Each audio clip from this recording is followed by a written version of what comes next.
ಎಲ್ರಿಗೂ ನಮಸ್ಕಾರ. Share market in Kannada ಚಾನೆಲ್ಗೆ ನಿಮಗೆ ಸ್ವಾಗತ. ಈ ವಾರದ ಮಾರ್ಕೆಟ್ಸ್ ಅನ್ನು ನಾವು ಅಬ್ಸರ್ವ್ ಮಾಡಿದಾಗ ಒಳ್ಳೆ ಒಂದು ಪಾಸಿಟಿವ್ ಸೆಂಟಿಮೆಂಟ್ ನಿಫ್ಟಿ ಸೆನ್ಸೆಕ್ಸ್ ಅಲ್ಲಿ ನೋಡೋದಕ್ಕೆ ಸಿಕ್ಕಿದೆ. ನಿಫ್ಟಿ ಕಳೆದ 5 ಟ್ರೇಡಿಂಗ್ ಸೆಷನ್ಸ್ಗಳಲ್ಲಿ 1.5% ನಷ್ಟು ಜಂಪ್ ಆಗಿದೆ. ಈ ಒಂದು ಜಂಪ್ಗೆ ಮೇಜರ್ ರೀಸನ್ ಫೆಡ್ನ ರೇಟ್ ಕಟ್ ಆಗಿರುತ್ತೆ. ಬುಧವಾರದ ದಿನ ಫೆಡ್ ರೇಟ್ ಕಟ್ ಅನ್ನು ಅನೌನ್ಸ್ ಮಾಡಿದ್ರು. ಬಟ್ ಗುರುವಾರ ಮಾರ್ಕೆಟ್ ಅಷ್ಟಾಗಿ ಪಾಸಿಟಿವ್ ಆಗಿ ರಿಯಾಕ್ಟ್ ಮಾಡಲಿಲ್ಲ. ಬಟ್ ಶುಕ್ರವಾರದ ದಿನ ನಿಫ್ಟಿ ಮತ್ತು ಸೆನ್ಸೆಕ್ಸ್ ಅಲ್ಲಿ ಒಳ್ಳೆ ಒಂದು ಮೊಮೆಂಟಮ್ ನೋಡೋದಕ್ಕೆ ಸಿಕ್ಕಿದೆ. 25,800 ಲೆವೆಲ್ನ ಅರೌಂಡ್ ಅಲ್ಲಿ ಈಗ ನಿಫ್ಟಿ ಟ್ರೇಡ್ ಆಗ್ತದೆ. ಸೊ ಇಮಿಡಿಯೇಟ್ ರೆಸಿಸ್ಟೆನ್ಸ್ 26,000 ಲೆವೆಲ್ ಅಲ್ಲಿ ನೋಡೋದಕ್ಕೆ ಸಿಗುತ್ತೆ. ಆ ಒಂದು ಲೆವೆಲ್ ಕೂಡ ನಿಫ್ಟಿ ಕ್ರಾಸ್ ಮಾಡಿದ್ರೆ ಇನ್ನಷ್ಟು ಪಾಸಿಟಿವ್ ಸೆಂಟಿಮೆಂಟ್ ಅನ್ನ ನಿಫ್ಟಿಯಲ್ಲಿ ಎಕ್ಸ್ಪೆಕ್ಟ್ ಮಾಡಬಹುದಾಗುತ್ತೆ. ಸೊ ಸಾಕಷ್ಟು ಎಕ್ಸ್ಪರ್ಟ್ಗಳು ಬ್ರೋಕರೇಜ್ಗಳು ಡಿಸೆಂಬರ್ 2024 ವೇಳೆಗೆ ನಿಫ್ಟಿ 26,000 ಲೆವೆಲ್ ಅನ್ನ ಟಚ್ ಮಾಡಬಹುದು ಅಂತ ಪ್ರಿಡಿಕ್ಟ್ ಮಾಡಿದ್ರು.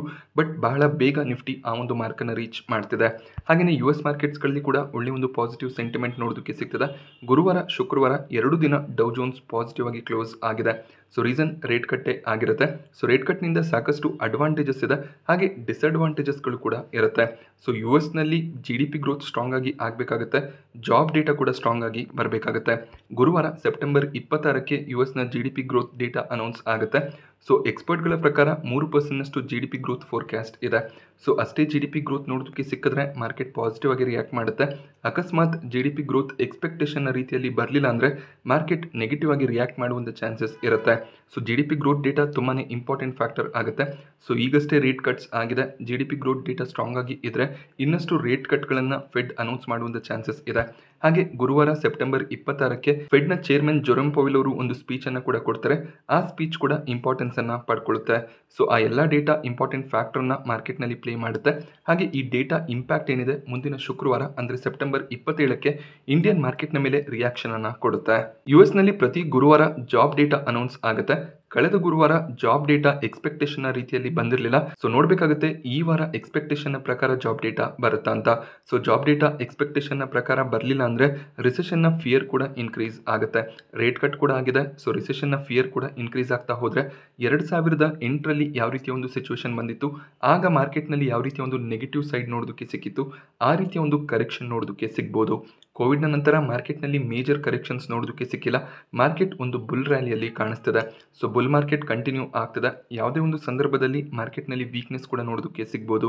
ಬಟ್ ಇದೇ ಟೈಮ್ನಲ್ಲಿ ಮಾರ್ಕೆಟ್ ಕರೆಕ್ಟ್ ಆಗುತ್ತೆ, ಇಷ್ಟೇ ಕರೆಕ್ಟ್ ಆಗುತ್ತೆ ಅಂತ ಯಾರು ಕೂಡ ಪ್ರಿಡಿಕ್ಟ್ ಮಾಡೋದಕ್ಕೆ ಸಾಧ್ಯ ಆಗೋದಿಲ್ಲ. ಸೊ ಈ ಎಲ್ಲ ಡೇಟಾಗಳು, ಎಲ್ಲ ಫ್ಯಾಕ್ಟರ್ಗಳು ಇಂಪಾರ್ಟೆಂಟ್ ಆಗುತ್ತೆ.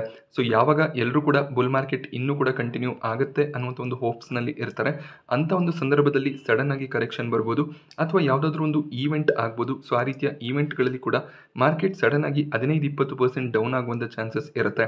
US ನ ಎಲೆಕ್ಷನ್ ಮುಂದಿನ ಒಂದು ಮೇಜರ್ ಈವೆಂಟ್ ಆಗಿರುತ್ತೆ.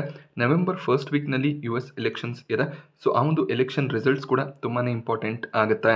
ಡೊಮೆಸ್ಟಿಕಲಿ ಅಷ್ಟಾಗಿ ಈವೆಂಟ್ಸ್ಗಳು ನೋಡೋದಕ್ಕೆ ಸಿಗೋದಿಲ್ಲ. ಕೆಲವೊಂದಿಷ್ಟು ಮ್ಯಾನುಫ್ಯಾಕ್ಚರಿಂಗ್ ಡೇಟಾ ರಿಲೀಸ್ ಆಗ್ತದೆ. ಬಟ್ US ನ GDP ಗ್ರೋತ್ ಹಾಗೆ ಜಾಬ್ ಡೇಟಾ ಒಂದು ಇಂಪಾರ್ಟೆಂಟ್ ಈವೆಂಟ್ ಆಗಿರುತ್ತೆ. ಹಾಗೆ FIIs ಕೂಡ ಒಳ್ಳೆ ಒಂದು ಬೈಯಿಂಗ್ ಅನ್ನ ಶುಕ್ರವಾರದ ದಿನ ಇಂಡಿಯನ್ ಮಾರ್ಕೆಟ್ಸ್ ನಲ್ಲಿ ಮಾಡಿದರೆ, ರೇಟ್ ಕಟ್ಸ್ ಇಂದ FIIs ಕೂಡ ನೆಟ್ ಬೈಯಿಂಗ್ ಅನ್ನ ಮಾಡ್ಕೊಳ್ತಿದ್ದಾರೆ. ಈ ಒಂದು ನೆಟ್ ಬೈಯಿಂಗ್ ಕಂಟಿನ್ಯೂ ಆಗ್ತಾ ಹೋದ್ರೆ ಇನ್ನಷ್ಟು ಪಾಸಿಟಿವ್ ಸೆಂಟಿಮೆಂಟ್ ಅನ್ನ ಎಕ್ಸ್ಪೆಕ್ಟ್ ಮಾಡಬಹುದಾಗುತ್ತೆ. So markets all time high ಹತ್ರ ಇರುವಂತಹ ಈ ಒಂದು ಸಂದರ್ಭದಲ್ಲಿ DIIs ಪ್ರಾಫಿಟ್ ಬುಕಿಂಗ್ ಅನ್ನ ಮಾಡ್ತಿದ್ದಾರೆ. ಶುಕ್ರವಾರ ಸೆಪ್ಟೆಂಬರ್ 20ಕ್ಕೆ 4,427 ಕೋಟಿ ನೆಟ್ ಸೆಲ್ಲಿಂಗ್ DIIs ಕಡೆಯಿಂದ ನೋಡೋದಕ್ಕೆ ಸಿಕ್ಕಿದೆ. DIIs ಕಡೆಯಿಂದ ಒಂದು ಸ್ಟ್ರಾಂಗ್ ಬೈಯಿಂಗ್ ನೋಡೋದಕ್ಕೆ ಸಿಕ್ತಿತ್ತು. But markets all time high level ಅನ್ನ ರೀಚ್ ಮಾಡಿದಾಗ DIIs ಸೆಲ್ಲಿಂಗ್ ಅನ್ನ ಮಾಡ್ತಿದ್ದಾರೆ. ಬಟ್ FIIs ನ ಒಂದು ಸ್ಟ್ರಾಂಗ್ ಬೈಯಿಂಗ್ ಮಾರ್ಕೆಟ್ನ ಮೊಮೆಂಟಮ್ ಅನ್ನ ಕಂಟಿನ್ಯೂ ಮಾಡಬಹುದು. ಹಾಗೆ ಕ್ರೂಡ್ ಆಯಿಲ್ನ ಪ್ರೈಸಸ್ ಅನ್ನು ಅಬ್ಸರ್ವ್ ಮಾಡಿದಾಗ ಕ್ರೂಡ್ ಆಯಿಲ್ ಲಾಸ್ಟ್ ವೀಕ್ $70ನ ಕೆಳಗಡೆ ಹೋಗಿತ್ತು. ಬಟ್ ಈಗ ಪ್ರತಿ ಬ್ಯಾರೆಲ್ಗೆ $75ನ ಅರೌಂಡ್ ಅಲ್ಲಿ ಕ್ರೂಡ್ ಆಯಿಲ್ ಪ್ರೈಸಸ್ ಟ್ರೇಡ್ ಆಗ್ತದೆ. ಸ್ವಲ್ಪ ರಿಕವರಿ ಕ್ರೂಡ್ ಆಯಿಲ್ನ ಪ್ರೈಸ್ನಲ್ಲಿ ಕೂಡ ನೋಡೋದಕ್ಕೆ ಸಿಕ್ಕಿದೆ.